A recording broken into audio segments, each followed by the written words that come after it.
বড় কঠিন অবস্থা। আমরা গর্ব করি মেয়ে ভার্সিটিতে পড়ে,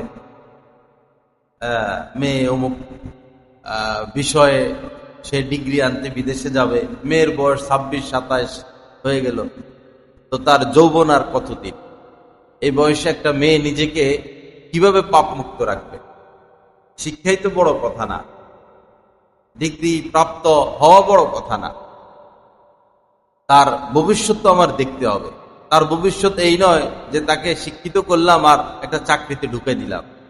মেয়েদের মাথায় এটা না দেওয়া যে তোমার চাকরি করতে হবে, মেয়েদেরকে চাকরিমুখী না করা, মেয়েদেরকে চাকরিমুখী না করা, তাদেরকে ঘরমুখী করা।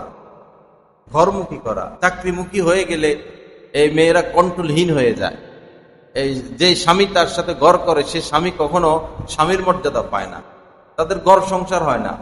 স্বামী স্ত্রী দুজন টাকা পয়সাই কামায়, শুধু টাকাই কামায়, এই সুখ, পারিবারিক তৃপ্তি, প্রশান্তি তারা পায় না। দুজন অফিস আদালত নিয়ে ব্যস্ত, বিয়ে হয় তাদের 28, 30, 32 বছর বয়সে, এরপরে আবার সন্তান নেয় না।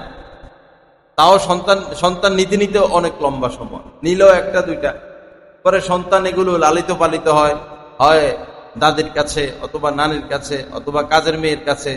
পরে সন্তানগুলোই দেখে মা বাবা পড়ালেখা করেছেন, এখন টাকা পয়সা কামানো নিয়ে ব্যস্ত, তো আমারও এমন হতে হবে, এরাও মার্কা হয়।